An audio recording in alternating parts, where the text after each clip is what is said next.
ऐसा बहुत कम होता है कि उत्तर प्रदेश के मुख्यमंत्री योगी आदित्यनाथ फरमान सुनाएं और उसकी मुखालफत हो। उस फरमान के खिलाफ आवाज उठे और आवाज भी इस तरह उठे जिसे विरोध कम, ललकारना ज्यादा कहेंगे। भारत में मुसलमानों के सबसे पावरफुल संगठन all India Muslim personal law board के एक आला पदाधिकारी हैं कमाल फारूकी। उन्होंने कहा है कि अगर मुहर्रम पर टारगेट करते हैं तो रामलीला से लेकर गुरु नानक के नाम पर होने वाली सारी धार्मिक यात्राएं बंद होनी चाहिए।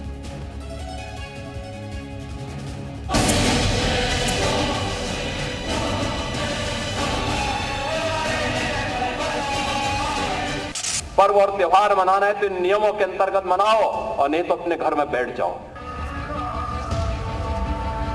योगी जी ने कह दिया कि हाँ, मुहर्रम का जुलूस नहीं निकलने देंगे और वो जुलूस किसी वजह से भी नहीं निकलने देंगे। क्या मसीह के कांवड़ यात्रा जो है वो अब प्योरली एक रिलीजियस सिंबल होकर रह गया है या उसके अलावा भी कुछ हो गया है?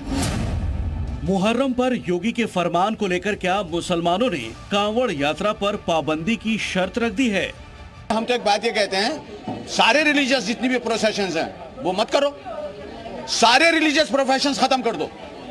हम कहते हैं ठीक है, मुहर्रम की बात कर रहा हूं ना, आपको लग रहा है कि मुहर्रम बहुत गलत है, नहीं होना चाहिए, मान लिया आपकी बात, अच्छी बात गई। सब सुनिए, सारी रामलीला, सारे जितने भी गुरुओं के प्रोसेशन निकलते हैं सब बंद हो जाने चाहिए। All India Muslim personal law board के प्रवक्ता कमाल फारूकी ने योगी के मुहर्रम अल्टीमेटम पर जैसे ही कहा कि सारी धार्मिक यात्राएं बंद होनी चाहिए, दिल्ली से यूपी तक भूचाल आ गया। कहा जाने लगा कि फारूकी ने योगी को ललकारा है। चर्चा ये होने लगी कि all India Muslim personal law board ने योगी के सामने शर्त रख दी है कि अगर मुहर्रम पर ताजिया जुलूस नहीं निकलेगा तो कांवड़ यात्रा भी नहीं निकलेगी। लेकिन क्या सच यही था? क्या कमाल फारूकी का इरादा यही था? ये जानने के लिए जी मीडिया रिपोर्टर राजू राज ने कमाल फारूकी से बातचीत की। अगर आप किसी एक मजहब के मानने वालों के लिए बात कहते हो तो इसका मतलब ये बिल्कुल गलत है कि आप कह रहे हैं कि आपका मुहर्रम बंद कर देंगे हम। ये योगी साहब से उन्होंने कहा, ये योगी साहब नहीं कह सकते, और अगर उन्होंने कहा तो गलत कहा। तो क्या योगी साहब जो है अगर ये कर देंगे तो बाकी और दूसरे मजहब के जितने भी फंक्शंस होते हैं जो सड़कों पर होते हैं, रेडियोस और मसीह के लाउड स्पीकर्स पर होते हैं, और महीनों तक हमारी यात्राएं निकलती हैं, उसके अंदर ढोल टपारे होते हैं, जलूस भी होते हैं। फारूकी का बयान ये नहीं तो वो नहीं वाले फॉर्मूले पर आधारित तो है, लेकिन उन्होंने ये साफ कर दिया कि उन्होंने योगी को धमकी नहीं दी। उन्होंने ये भी कहा कि मुहर्रम पर रोक लगेगी तो कांवड़ यात्रा भी नहीं निकालने देंगे, जैसा कुछ मीडिया हाउस दावा कर रहे हैं। हाँ, वो योगी पर मुसलमानों को टारगेट करने का आरोप जरूर लगा रहे हैं। हम तो ये कहते हैं किसी एक पर्टिकुलर मजहब को टारगेट न करो, ये जनरल लॉ होना चाहिए। जहां तक योगी के फैसले का सवाल है तो उन्होंने उत्तर प्रदेश में मुहर्रम जुलूस पर रोक नहीं लगाई है। सिर्फ जुलूस के दौरान तलवार या दूसरे गैर पारंपरिक हथियार लहराने पर पाबंदी है। ताजिया निकालने पर भी कोई रोक नहीं है, लेकिन ताजिया लिमिट से ऊंचा नहीं होना चाहिए और हुड़दंग या उपद्रव न तो मुहर्रम में बर्दाश्त होगा न कांवड़ यात्रा में। यही योगी का फरमान है। आज मुहर्रम आयोजित हो रहा है, इसका पता भी नहीं लग रहा है। ताजिया के नाम पर घर तोड़े जाते थे, पीपल के पेड़ काटे जाते थे, सड़कों के तार हटाए जाते थे, पुल तोड़ दिए जाते थे। आज कहा जाता है किसी गरीब की झोपड़ी नहीं हटेगी। आज कहा जाता है कोई तार नहीं हटेगा। आज कहा जाता है कि सरकार नियम बनाएगी, पर्व और त्योहार मनाना है तो इन नियमों के अंतर्गत मनाओ और नहीं तो अपने घर में बैठ जाओ। मुहर्रम पर योगी की सख्ती और कांवड़ यात्रा पर मौलानाओं की टेढ़ी नजर ऐसा क्यों है, किस वजह से है, इसे समझना आपके लिए मुश्किल काम नहीं है। दिल्ली से राजू राज के साथ ब्यूरो रिपोर्ट, जी मीडिया। मुहर्रम को लेकर माहौल फिलहाल ऐसा है जो सियासतदानों को सूट करता है। योगी अगर मुहर्रम पर पहले से सख्त हैं तो कांग्रेस मुहर्रम को लेकर जोश में है।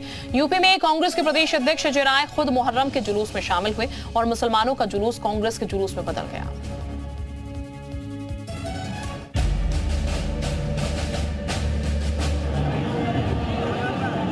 यूपी की राजधानी लखनऊ में कल की रात कुछ ऐसी थी। हाथी सज धज कर कतार में चहलकदमी कर रहे थे। गीत संगीत का आलम था।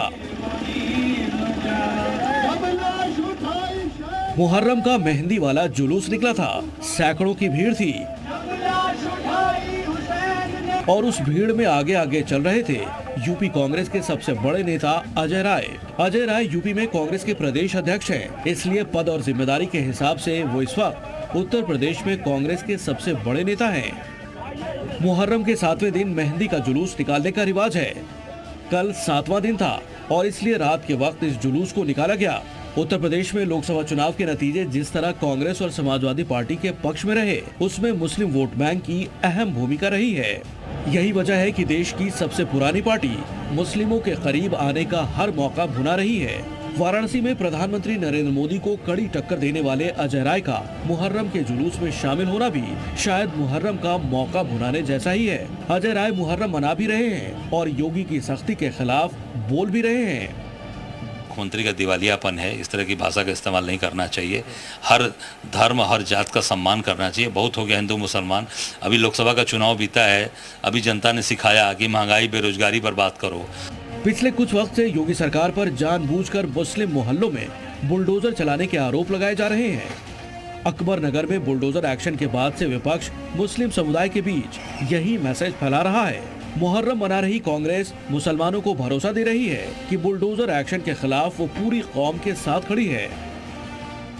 वहीं के भारतीय जनता पार्टी के ही ये विनोद सोनी जी हैं जो ये कह रहे हैं कि हम लीगल हैं और हमको वहां से जबरदस्ती उखाड़ा जाए। सर, इस मामले में कांग्रेस अब इन लोगों के साथ कांग्रेस इनके साथ खड़ी है। हम अभी उसके डेलीगेशन से भी मिलेंगे, बात करेंगे और निश्चित तौर से अगर जो चीज़ें इनके ये बता रहे हैं कि लीगल है, कांग्रेस का एक कार्यकर्ता इनके साथ खड़ा रहेगा। अगर हमें जेल जाना होगा तो हम जेल जाने के लिए भी तैयार हैं, पीछे नहीं हटेंगे। लखनऊ के अकबर नगर में जब बाबा का बुलडोजर चला तब अजय राय नहीं दिखे, कांग्रेस के नेता नजर नहीं आए। लेकिन मुहर्रम के वक्त इसी लखनऊ में कांग्रेस के प्रदेश अध्यक्ष एक्टिव हैं, मुहर्रम जुलूस में देखे जा रहे हैं। मैसेज जहां पहुंचना चाहिए वहां पहुंच रहा है। कांग्रेस को और क्या चाहिए? लखनऊ से मनीष शुक्ला के साथ ब्यूरो रिपोर्ट, जी मीडिया।